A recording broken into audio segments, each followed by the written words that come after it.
अभिमन्यु तो युद्ध में मारा गया। अभिमन्यु के पुत्र नहीं हुए। अभिमन्यु के पत्नी उत्तरा गर्भवती है। उत्तरा की गर्भ में जो संतान है उस गर्भस्थ शिशु को ही मैं समाप्त कर देता हूं। उत्तरा के गर्भ में जो संतान है उन संतान को मारने के लिए अश्वत्थामा ने पुनः ब्रह्मास्त्र चलाया। उत्तरा ने देखी ब्रह्मास्त्र आ रहा है, तुरंत गोविंद का ध्यान किया। पाए पाए मायो देव देव जगतपते नान्यम तन भयम पश्ये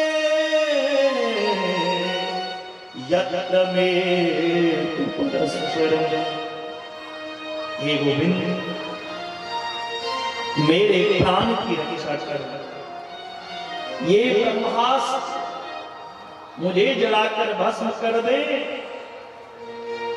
उसकी मुझे कोई परवाह नहीं, लेकिन मेरे गर्भ में जो संतान है, जो जीव है, वह संतान मर जाए तो मेरे वंश में पिंडदान करने वाला भी नहीं रहेगा, मेरा वंश ही समाप्त हो जाएगा। हे प्रभु, मेरे गर्भ में जो जीव पल रहे हैं, इस गर्भ के शिशु, गर्भ के जीव की रक्षा करो। गर्भ में जो जीव है उनको बचाओ। उत्तरा के गर्भ में जो जीव है वह कौन है? कौन है? राजा परीक्षित। भगवान ने उत्तरा के सामने खड़े हो गए और उत्तरा से कहने लगे, देवी, कुछ देर के लिए आप मातसल्य भाव, जो मां बेटे में प्रेम हो, मन में ऐसा भाव लो। उत्तरा ने मातसल्य भाव मन में लाई। एक रूप से भगवान उत्तरा के सामने खड़े हैं और एक रूप से गर्भ में प्रवेश कर गए। राजा का चित्त तो गोविंद को गर्भ में ही दर्शन कर। वो कितने पुण्य किए जो गर्भ में भगवान का दर्शन पाया। गर्भ में ही परीक्षित के सिर पर गोविंद धर दिए। जाओ तुम मेरा। और भगवान एक रात राजा परीक्षित के गर्भ, जिस गर्भ में थे, उत्तरा के गर्भ में भगवान एक रात रुके थे, इसलिए परीक्षित का एक नाम विष्णु रात ही है।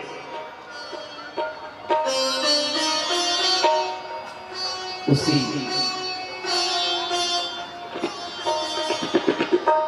गर्भ की जीव को भगवान ने रक्षा किया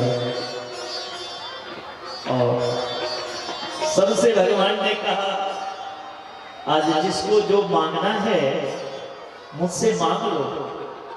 आज मैं दिल खोल कर देने के लिए बैठा हूं। जिनको जो चाहिए उससे मांगो। हे कृष्ण द्वारिका वासी देव देव जगतपते। हे गोपाल, मैं आपको प्रणाम करती हूँ। आप साक्षात जगदीश्वर हैं, जगत के नियंता अखिलेश्वर परम ब्रह्म परमात्मा निर्गुण शब्द रूप में अवतरित होकर आए हैं। और आज उत्तरा के गर्भ की संतान की रक्षा की। भगवान ने कहा, चलो अब मांगो। सबने सब कुछ मांगा, जिनको जो हुआ मांग रहे हैं। युधिष्ठिर को कहा, तुम मांगो। युधिष्ठिर ने कहा, हे प्रभु, अगर मुझे मांगने के लिए कहते हैं ना, तो मुझे एक ही आशीर्वाद दो। मेरा जान चले जाए, लेकिन मैं सत्य को छोड़कर असत्य के राह में पकड़ूं। विषम से विषम परिस्थिति में मैं सत्य के रास्ता पर चलूं। सत्य को कभी छोड़ो ना, यह आशीर्वाद दो। भीमसेन से कहा भगवान तुम मांगो। भीमसेन कहा प्रभु मुझे लोग भोजन भट्ट कहते हैं क्योंकि मैं ज्यादा भोजन करता हूं, इसलिए मेरा बदनामी होता है। जो भीमसेन तो 200-250 रोटी खा लेते हैं। प्रभु एक ही आशीर्वाद दो, भर पेट भोजन मिले। कौन कौन ये आशीर्वाद पाना चाहते हो? भर पेट भोजन मिले। अब भोजन करते करते आपकी याद भी बनी पड़े, भोजन भी हो और भजन भी हो, कोई कमी ना। भीमसेन ने भगवान से भर पेट भोजन मांगा और भगवान की याद बनी रहेगी। भगवान ने सुभद्रा से कहा तुम मांगो। सुभद्रा कहती है हे ठाकुर आपकी शरण एक पिंजरा और मेरा मन यह राजहंस, यह मन रूपी राजहंस आपकी चरण रूपी पिंजरा में जाकर फंस जाए और कभी निकले। यह सवाल सब कुछ मांग रहे हैं। अब मांगने की बात आई किसकी? कुंती। कुंती से भगवान ने कहा बुआ आप मांगो, आप क्या चाहते हैं? कुंती सारी की आंचल फैला ली और भगवान से क्या मांग रही है? एहो विधिना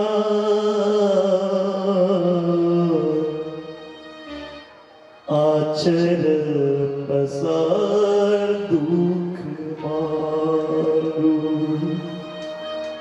आचर पसार दुख मारू, मिलना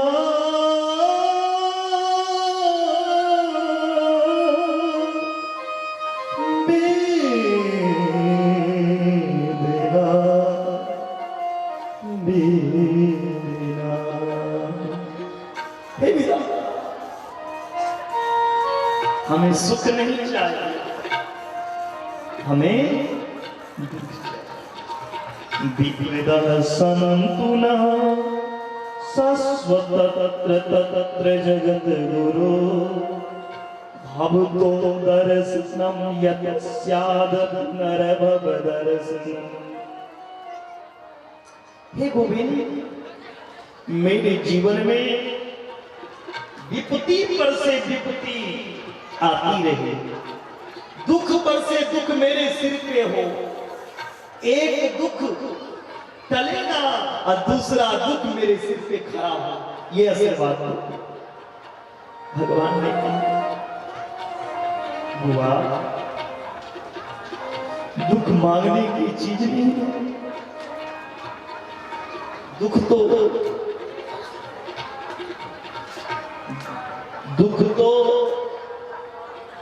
कर्म की बदौलत मनुष्य के भी आ जाता है। फिर भी आप आपसे दुख मांग रहे हैं बुआ। आपके जीवन में कौन सा ऐसा दिन है जो सुख से गया? एक भी दिन बताओ जो आपका दिन सुख से गया हो। कुंती का जीवन एक भी दिन सुख से नहीं निकला, एक भी दिन सुख से नहीं निकल गया। जन्म हुआ कुंती का कहां? मथुरा सुरसेन के घर जन्म हुआ और कुंती को लेके चले गए। कुंती भोज राजा, जिन बच्चा का जन्म कहीं हो और लालन पालन कहीं हो, जिन्होंने माता का दुख ना पान करे, पिता का प्यार नहीं पाया, तो बच्चा अपने जीवन में क्या देख सकता? ना लालन करने वाले ना पालन करने वाले मिला। कुंती को हर के लेके गया कुंती भोज राजा। कुंती का नाम था प्रथा, कुंती भोज राजा ने नाम बदल करके कुंती का नाम अपने नाम के ऊपर रखा, कुंती।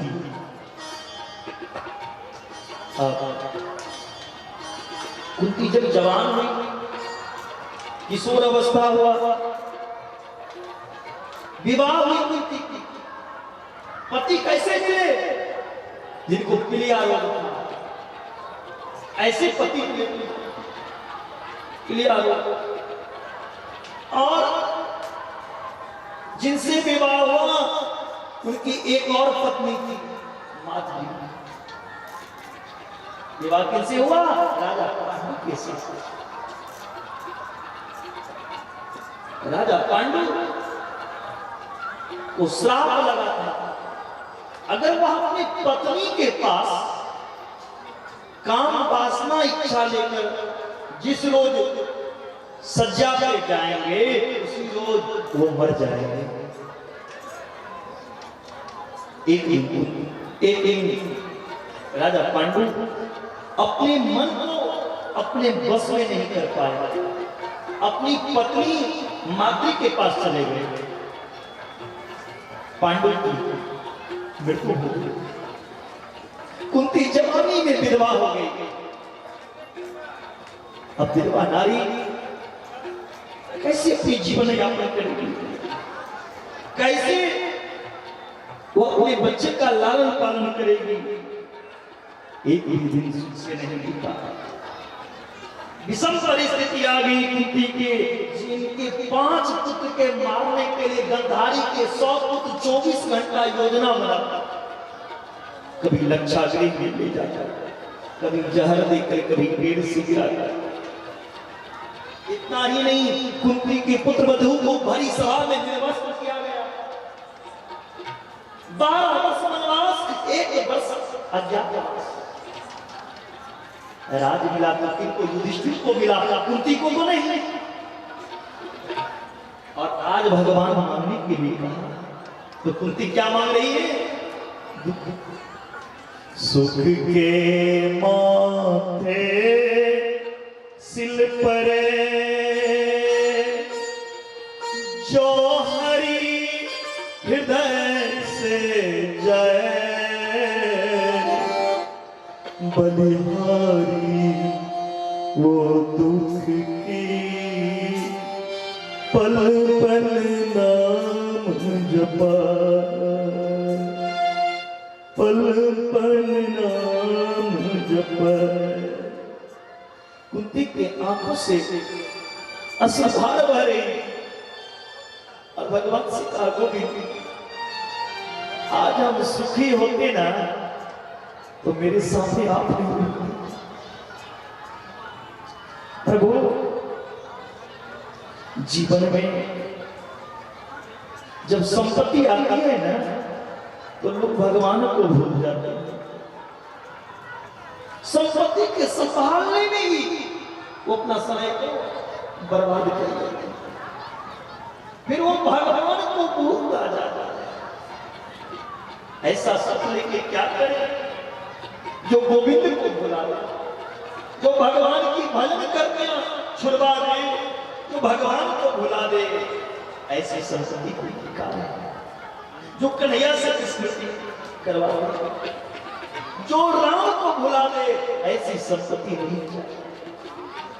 विपुलो ने विपुदा संपदा ने संपदा, विपद नारायण विस्मृति, संपन्न नारायण स्मृति। विपत्ति को विपत्ति नहीं कहा जाता, संपत्ति को संपत्ति नहीं कहा जाता। भगवान को भूलना क्या है? भगवान को भूलना क्या है? भगवान को पाना सबसे बड़ी संपत्ति है। इसीलिए रामचरितमानस में हनुमान जी बाबा कहते हैं, कहाँ हनुमान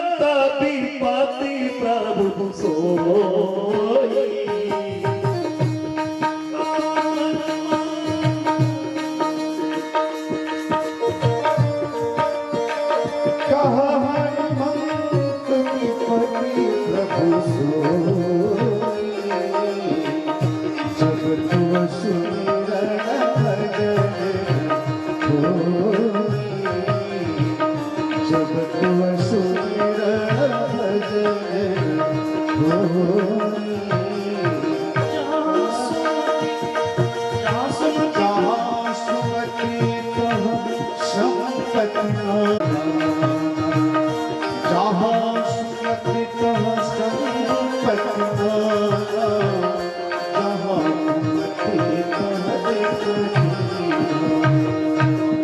श्री राम जय जय राम जय जय जय श्री राम जय राम जय जय राम जय जय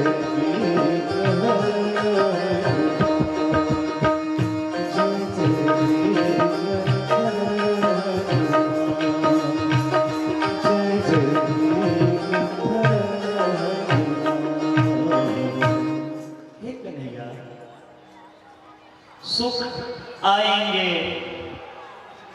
चैन की नींद से हम सो जाएंगे, अच्छी अच्छी सुविधा मिलेगी तो कौन भगवान को पूजेंगे। आराम से उस सुविधा की व्यवस्था में ही अपना जीवन यापन बर्बाद कर देंगे। इसीलिए सुख नहीं चाहिए, हमें तो दुख चाहिए। अगर दुख होगा तो आप आओगे, सुख होगा तो आप चले जाओगे। लेकिन अगर आपके पास सुख है, वैभव है, तो उस वैभव जब हो तब भगवान की याद करोगे ना तो वैभव टिका रहेगा, नहीं तो वो भी चला जाएगा। सुख के दिन में ज्यादा भगवान का चिंतन करना चाहिए, दुख में थोड़ा कम भी करोगे तो चलेगा। लेकिन धन आ जाए तो उन धन का सदुपयोग करो, दान करो, धर्म करो, जग करो, अनुष्ठान करो, कन्यादान करवाओ, मंदिर बनवाओ, पाठशाला बनवाओ। मात भोगोगे ने तो डॉक्टर के पास जाकर एक इंजेक्शन लगवाना पड़ेगा। इसलिए अगर भगवान ने धन दिए हैं तो उनका सदुपयोग करना चाहिए, दान करना चाहिए।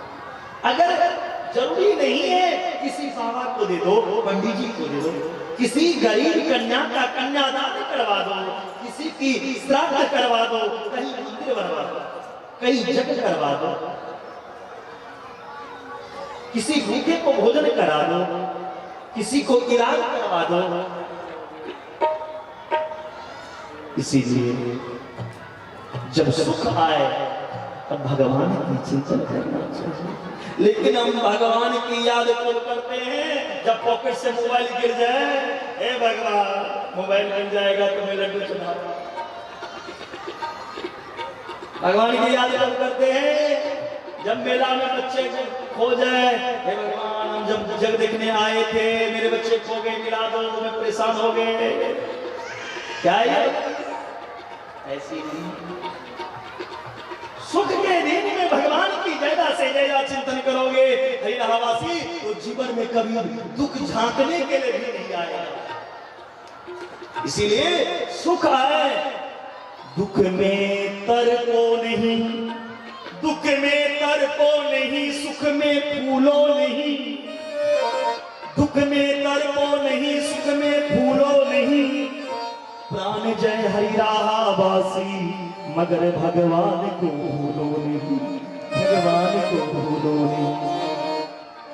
इसलिए भगवान को हमेशा स्मरण करना चाहिए। हर सांस में वो स्मरण तेरा वो बीत जाएगा, लेकिन हम लोग करते ही नहीं। सांस सांस पर कृष्ण कहो, सांस सांस पर कृष्ण कहो, बीता सांस नहीं आ, ना जाने ये सांस की आग हुई न। हर एक सांस के द्वारा दुनिया का ध्यान करना चाहिए। कौन मालो माल हो गया ना, हर सांस में भगवान का स्मरण करो। और दुख जब आते हैं ना तो किसी को बता के नहीं आता, मैं तेरे पास आ रहा हूं। नहीं तो लोग पूजा पाठ करना शुरू कर देंगे पहले से। दुख की घड़ी अचानक आता है और दुख जब आ जाए तो हम लोग भगवान की शरण में जाते हैं। दुख के दिन में ये दुनिया वाले पीछे हट जाते हैं और आपके पास धन आ जाए, बढ़िया माल कमा लेंगे तो दुनिया आपके पीछे तैयार रहेंगे लड़ने के लिए, मरने के लिए। अब थोड़ा सा पैसा घट गया पॉकेट में, चले जाएंगे कहीं और दूसरे को ढूंढने के लिए। दुख की घड़ी में ये दुनिया वाले छोड़ देते हैं साथ, दुख की घड़ी में गोविंद का साथ होता है। वो मेरे दुख के दिनों में वो कौन? मेरे दुख के दिनों में वो बड़े काम आते हैं।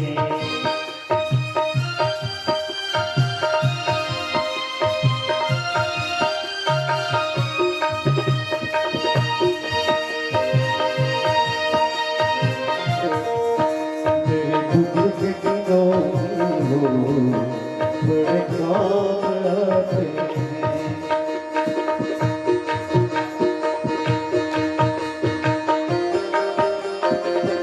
मॉनिटर की आवाज नहीं, मॉनिटर की। मेरे दुख के दिनों में वो बड़े काम आते हैं।